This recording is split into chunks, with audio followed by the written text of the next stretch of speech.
예, 반갑습니다. 촉촉박사 사주 권현우입니다. 자, 이번 시간에는 격각에 대해서 이제 한번 알아보실 건데요. 자, 이제 많이들 들어보셨을 거예요. 격각 하면은, 한자를 한번 보세요. 예, 이게 사이, 간격 이러죠. 떨어져 있죠. 그리고 이제 이 뿔. 그래서 이게 뿔이 이렇게 난 상태. 지들끼리 서로 이제 안 보이는 거예요. 이게 뿔이. 그래서 이제 격각, 그래서 이제 격각살 이렇게 해서 얘기를 하는데, 살자가 붙으면 이렇게 다 그냥 나쁜 녀석 같아서 그냥 살자를 한번 빼버렸어요. 오늘은 이 격각을, 우리가 이제 사주 분석할 때 상당히 많이 쓰여요. 주로 이제 그 유년, 세운에서, 이런 글자들이 와서 내 지지에 있는 글자들을 갖다가 이렇게 격각시키거나 막 흔들어 버릴 때, 이때 반드시 어떤 그 변동, 이동, 또는 내가 인생을 살면서 나의 운동성 자체가 이렇게 흘러가는데 궤도를 수정해야 된다든지 이런 형태로 잘 나타나기 때문에 격각은 이 삼합의 운동 패턴과 같이 연상을 해서 응용을 좀 확장을 하셔야 됩니다.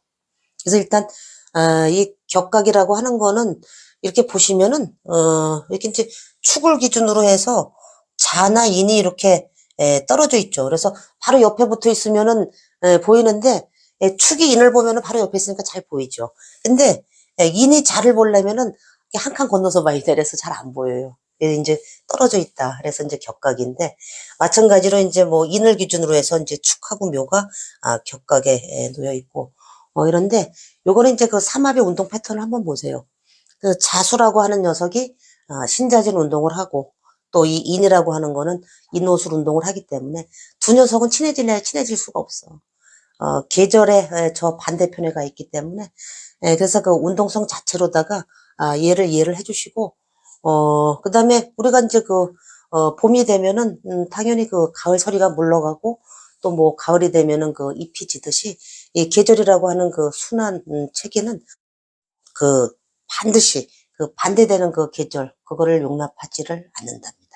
그래서 격각되는 글자를 잘 못 써먹을 수가 있는데 그게 이제 차라리 충을 맞으면은 확실하게 부딪혀서 그냥 막 깨지고 새 판을 짜면 되는데 이 격각은 어스부리하게 그냥 옆구리 이렇게 맞은 거예요. 그래서 뒤틀리고 이지러지고 어그러진 상태에서 할 수 없이 막 밀려서 이렇게 움직임이 발생한다든지 그런 형태로 나타나기가 참 쉽죠.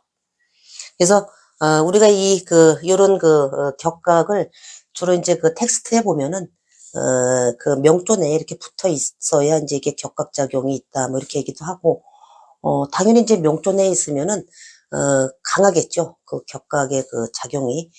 그렇지만은 떨어져 있더라고 해도 이 운동성 자체가 수기운이 몰려오면은 내 팔자에 있는 어떤 그 이 인호술이라고 하는 글자 예를 들어서 내가 이제 그 오화를 갖다가 지지에 갖고 있는데, 운에서 신이라고 하는 글자가 들어오면은, 요런 경우에도 이제 격각이 형성이 돼요.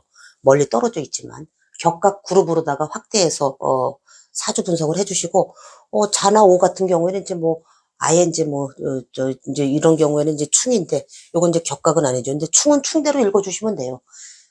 그렇게 보시고, 그래서, 제가 이제 여기 보면은, 작년부터 이제 한번 이민, 계묘, 갑진, 을사년 이렇게 해서 이렇게 도표를 한번 그려봤어요. 그래서, 자, 작년 같은 경우에 인이 들어왔다. 그러면, 인이라고 하는 글자가 운에서 들어오면은 얘가 임금인 거예요. 얘가 훨씬 센 거야. 그래서, 인이 들어오면은 얘가 이제 인옷을 화국을 갖다가 이렇게 확 몰고 들어오죠.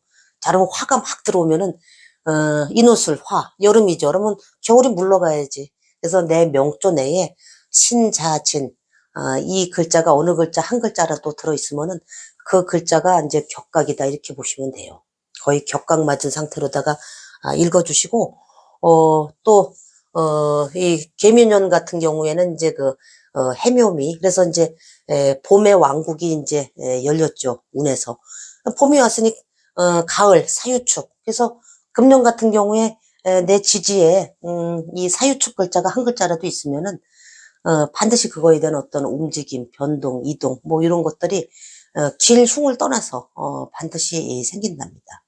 그래서 우리가 신년 운세에 반응할 때도 개묘년이다 그러면은 묘가 들어왔네. 그러면 이 묘가 해묘미 삼합 운동을 하는데, 요게 어떤 녀석들하고 격각이 이루어졌는지, 또는 충이 되는지, 또는 합이 되는지, 이런 걸 갖다가 이렇게 지지의 움직임을 먼저 딱 캐치를 하고 계시면은, 지지라고 하는 게 어떤 현실면이기 때문에 인간사 살면서 일어나는 그 사건, 사고는 지지에서 상당히 많이 일어난답니다. 그래서 이 격각은 굉장히 유용하게 쓰여져요.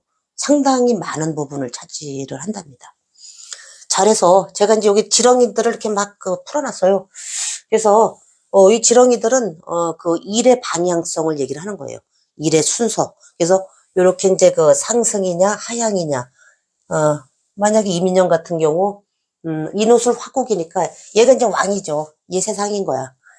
그 기운 자체가 이제 그냥 쫙 올라가는데, 이 해묘미 같은 경우에는 그냥 봄이 드디어 이제 여름을 열어줬기 때문에 자기의 기운이 이제 이렇게 쭉 밑으로다가 이제 쇠한답니다.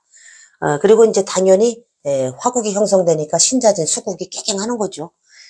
그리고 이제 사유축 단계에 이제 이르르면은 드디어 이제 우리가 농사를 짓더라도 내년 봄 농사를 위해서 이 가을부터, 그러니까 이제 이 인옷을, 화를 열어주기 위해서 이 가을부터 사실은 몇 달 전부터, 이렇게 준비를 해요. 그래서 뭔가 인옷을 열어주기 위한 어떤 바탕이 되는 뭐 이런 작업, 뭐 또는 단초가 되는 이런, 일들이 이제 요때 점점 이제 상승 곡선으로다가 이렇게 흘러가죠. 자, 이런, 지렁이들은 참고하시면 돼요. 그냥 확실하게 격각이 되는 운으로 인해서 뭔가 움직임이 발생하고 그러는 거는 이렇게 운이 확실하게 올라가거나 이제 이렇게 반대 방향에 놓여져 있는 경우 읽어주시는데, 이 해묘미, 금년 개묘년 같은 경우 이제 해묘미니까 목운동이 이제 막 그냥 왕성하게 들어오니까 목이 들어오면은 이제 당연히 요 사유축이 깨갱하는 거죠. 뭐 그래서 요 사유축 기운 자체가 이제 왕창 떨어지고 그러면서 이제 요런 일의 순성 또는 뭐 이렇게 하향, 상향 요런 패턴을 같이 읽어주시면 됩니다. 또 내년 후년, 내년이 이제 갑진년이죠. 그럼 갑진년에는 또 당연히 신자진 운동을 하니까 인옷을 화국이 그냥 또 왕창 깨지죠. 이런 식으로다가 쭉 읽어 나가시면은 아주 오늘 해석하는 데 상당히 도움이 된답니다. 잘해서 이 격각이라고 하는 건 뭐냐? 말 그대로 격각 맞았다 그러면은 불량 상태인 거예요. 작동이 잘 안 돼. 그리고 한 대 얻어 맞았으니까. 맞아도 뭐 제대로 맞으면 차라리 낫지. 축마냥 그냥 한 판 깨지고 다시 그냥 새로 팔을 짜면 되는데. 그래서 비슷하게 맞춰가지고 원하지 않게 막 움직임이 발생할 수 있고, 또는 뭐 내가 인생을 살면서 정말 방향성 자체를 궤도 수정을 해야 된다든지, 또는 뭐 이렇게 발령 따라 내가 원하지 않는 방향으로 부서 이동을 한다든지 이런 게 다 여기에 해당이 돼요. 또는 이 격각이라고 하는 건 이렇게 가려워진 상태잖아요. 안 보이기 때문에 멀리 가다, 이렇게 준영마, 이런 속성도 가지고 있고, 또는 또 아예 가버린 경우, 이런 경우도 이 격각으로다가 읽어낼 수 있어요. 그리고 또 한 가지는, 이게 이제 이 글자 자체를 격각 맞았으면은 조건부나 또 제한적으로, 임시, 이렇게 활용하는 측면으로다가 쓰여지고, 또는 차용, 빌려 쓰다라는 개념으로다가 은행에서 뭐 담보 잡아가지고서 뭐 부동산을 잡는다든지, 대출 끼고서 뭘 사거나, 또는 대출을 받는다거나, 또는 뭐 부동산을 또 이렇게 판매를 하는데, 내 맘에 흡족하지 않은 상태로 이렇게 매매가 성사된다든지, 뭐 이런 케이스들이 요 격가군에 잘 일어나요. 그래서 요즘처럼 이제 부동산이 매매가 잘 안 되는데, 많이들 문의들을 하셔요. 그러면은, 이제 격가군이 들어왔으니까, 일단 좀 금액을 좀 싸게라도 해서 이렇게 한번, 팔아보시죠. 그러면은, 그렇게 해서 이제 팔리는 케이스들도 있고, 근데 이제 그렇게 해도 이제 워낙 안 되니까 이제 돈이 이제 좀 급하고 그러신 분들은 그걸 이제 차용의 형태, 은행에다 담보로다가 해서 이렇게 빌려 쓰는 형태로라도 이 격가군을 사용을 하시더라고요. 자, 그래서 격각은 상당히 중요하다. 이렇게 보시고, 자, 이제 그 다음에 우리가 이제 이민일주가, 여기 이제 만약에 이렇게 신이 있다. 그러면은, 요거 자체로도 이제 충이죠. 그래서 충은 충대로 읽어주시면 돼요. 진짜 한 판 깨지고 다시 세 판 짜듯이. 그런데 인하고 신은 보시다시피 이렇게 뚝 떨어져 있어서 얘들이 무슨 격각이야 하려는데 그냥 격각 그룹으로다가 이해를 하시면 돼요. 자, 인이라고 하는 글자는 인옷을 화국, 신은 신자진, 수국. 그래서 요거는 마치 반대 개념이기 때문에 시소처럼 이해를 하셔서 이 신이라고 하는 글자가 잘 됐다. 그러면은 인이라고 하는 글자는 상대적으로다가 이제 밑으로 이렇게 하향. 또는 뭐 인이 이제 상승 곡선이다 그러면 신은 상대적으로다가 이제 그 하향 곡선을 타는데 요 경우 같은 경우에는 이제 우리가 그 일주를 더 기준으로 보죠.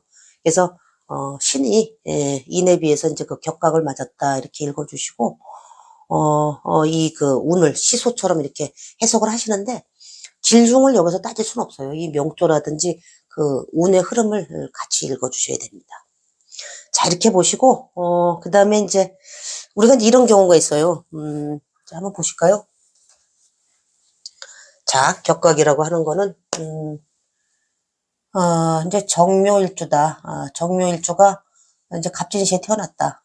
이런 경우에 이제 보시면은 여기 이제 유가 있고 그다음에 여기 이제 묘가 연지 자리에 이렇게 또 있다 그러면은 자, 정일주가 이 이제 묘유충이 되죠. 이렇게 묘유충이 되고 또 그러면서 이제 이게 이제 서로 격각 작용이 일어나는데 이 정일주 입장에서는 이제 여기 이제 요 진중에 요렇게 이제 그 계수라고 하는 이 그 관은 드러나 있지만 여기에 이제 관이 없는 상태다 이렇게 보시고 관이 세력이 없거나 약하다 이렇게 보시고 그러면 천상 이제 이 연월지에 있는 이 유금이라고 하는 글자를 갖다가 내가 편재성을 쫓아서 사업을 해야 되는데 얘가 이제 천을귀인으로다가 또 잘 놓여 있잖아요.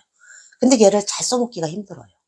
왜냐면 이게 옆에 있는 글자들이 격각 맞고 축 맞고 막 이래서 자 이런 경우에는 어쩔 수 없이 내가 이제 조직 그 관이 투출이 되거나 관이 그래도 어느 정도 이제 세력이 있어야지 조직 생활을 좀 잘 할 수 있는데 관이 없더라도 이런 경우에는 일정 세월 어쩔 수 없이 직장 생활을 해야만 되는 그런 패턴으로다가 흘러가기가 아주 쉽답니다.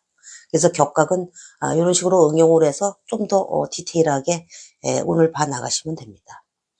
그래서 이 격각은 반드시 어떤 그 뚜렷한 변동, 변화, 뭐 이런 거를 또 일으키기도 하고, 또는 내 인생의 궤도 수정이 반드시 일어나고, 또는 이그러진 상태로다가 얘를 진짜 잘못 써먹어서 여기에다가 육친을 갖다가 이제 그 덧칠을 해서 이렇게 해석을 하다 보면은 이것이 그 격각 맞은 글자가 식신이다. 그러면 여명 입장에서 자식이잖아요. 그러면은 자식하고의 관계에서 이제 자식이 격각 맞아서 이제 어쩔 수 없이 이제 내보내야 되는 또는 뭐 움직임이 발생을 할 수 있고 또는 뭐 이게 이제 그 재성이다 그러면은 그 돈 문제에 있어서 원하지 않게 제가 나 돈 빌려주기 싫은데 어쩔 수 없이 쟤한테 돈을 줘야 되는 상황이 오거나 또는 돈을 내가 빌려서 이렇게 써야 되는 상황 또는 관성이 다르면은 내가 원하지 않는 방향으로 발령 따라 이렇게 움직일 수 있는 뭐 이런 그 여러 가지 측면으로다가 활용을 하실 수가 있어요. 자, 이렇게 보시고 자, 그래서 우리가 이제 또 한 가지 이제 보실 게 주로 이제 그 이 연지 자리를 가지고서 상문조객을 따지죠. 그래서 이 상문조객은 이렇게 보시면 되죠. 인이다. 인을 기준으로 해서 이제 앞에 있는 녀석이 이제 그 조객, 뒤에 있는 녀석 진. 여기 이제 상문살인데 한 달이 걸러서. 그래서 뭐 내가 상복 입을 일이 있거나 또는 뭐 조문 갈 일이 있거나 이제 이렇게 해석을 하는데 사실 이게 그 예전에 대가족 시대에는 이게 어느 정도라도 잘 맞았어요. 그리고 자녀들도 많이 뒀기 때문에 그 자녀 사주에 이제 상문 조객살이 들어오고 나면은 정말 그 상복 입는 그런 운으로다가 이렇게 들어오고 하는데 이제 원근에 이제 곡사가 일가 친척에서 일어난다 이렇게 읽어주시는데 거기에만 그 국한하지 마시고 이 삼합의 운동 패턴을 그대로 적용해서 그 격각의 작용 그래서 연지라고 하는 게 이제 그 사회적인 또는 뭐 조상 자리인데 사회적으로 일어날 수 있는 어떤 뭐 이게 이제 연지 자리에 이렇게 그 격각이 들어오잖아요. 이런 경우에는 그 내가 오래 그 거주했던 또는 오래 그 보유했던 부동산에 어떤 그 변동이 들어오는데 그게 내가 원하는 방향 또 이런 식으로다가 흘러가지가 않아요. 근데 움직이면 반드시 들어온다고. 자, 이제 그렇게 읽어주시고, 이 삼합이라는 거를 확장해서, 이 격각을, 잘 응용하시면, 사주 분석하는데 아주 그냥 그 디테일하게 읽어 나가실 수가 있다라는 걸 말씀드립니다. 자, 이번 시간에는 격각에 대해서 말씀드렸습니다. 고맙습니다.